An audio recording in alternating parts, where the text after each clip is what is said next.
Putin के गुरु Alexander दुगिन ने सनसनीखेज धमकी दी है। एक बार फिर से ये धमकी दी गई है।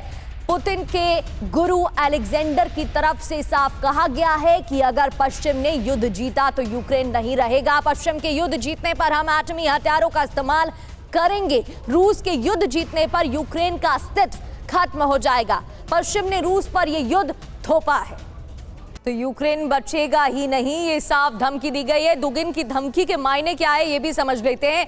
रूस आर पार के मूड में आ गया है क्या? जंग जीतने के लिए किसी भी हद तक जाने की तैयारी की जा रही है। अगर रूस का नहीं यूक्रेन तो यूक्रेन का विनाश होगा, ये कहा गया। एटमी हथियारों के इस्तेमाल से परहेज नहीं होगा। पश्चिमी देशों से भी युद्ध के लिए रूस तैयार है। मनीष झा हमारे सहयोगी स्टूडियो में मौजूद है। मनीष, जब आपने अलेक्जेंडर दुगिन से बात की थी उस दरमियान भी इसी तरीके का बयान दिया गया था कि या तो रूस की जीत होगी या फिर दुनिया खत्म होगी, और अब साफ कर दिया गया है न्यूक्लियर हथियारों का इस्तेमाल करना पड़े तो करेंगे, लेकिन जीत रशिया की होगी। देखिए, अमेरिका और नाटो के बाकी सभी देशों को मिलाकर जितना परमाणु बम है उससे अधिक परमाणु बम रूस के पास है। तो वैसी स्थिति में अगर कोई ये कल्पना करता है कि किसी भी जंग में रूस हार जाएगा तो वो संभव नहीं है, क्योंकि फिर आखिर ये परमाणु बम किस दिन के लिए रखे गए हैं।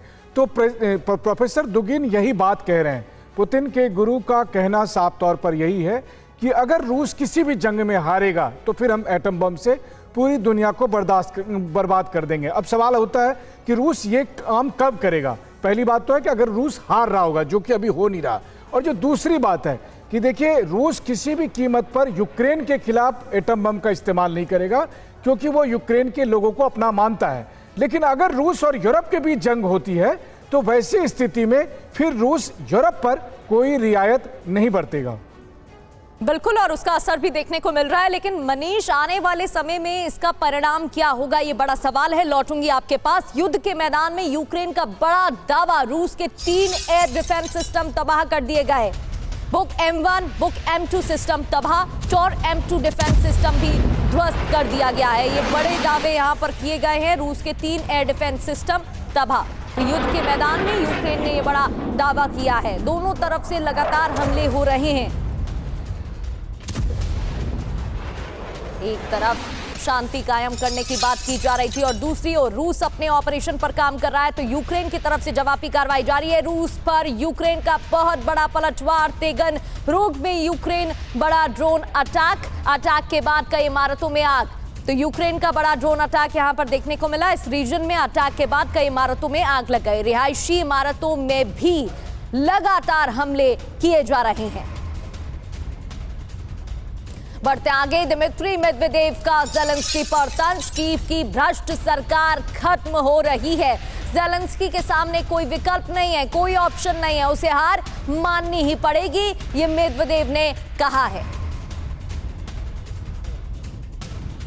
बढ़ते आगे, रूसी हमले से दहला यूक्रेन का डोनेस्क क्षेत्र, जहां भीषण बमबारी की गई है और आसमान में धुएं का बड़ा गुबार छाता भी नजर आया है।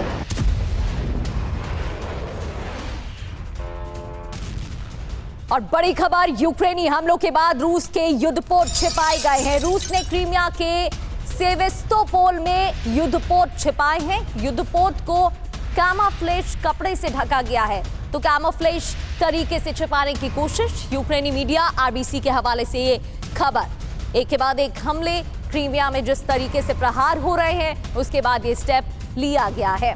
तो युद्धपोतों को क्यों छिपाया गया है, क्या हो रहा है और किस बात का डर है? क्रीमिया के सेवेस्तोपोल में यूक्रेन ने हमला किया था। एक के बाद एक हमले अलग अलग क्षेत्र में जारी हैं। हमले के बाद रूसी नौसेना अलर्ट मोड पर है और जंगी युद्धपोतों को कपड़ों से ढका भी जा रहा है। रूस की यूक्रेनी ड्रोन को धोखा देने की कोशिश की जा रही है।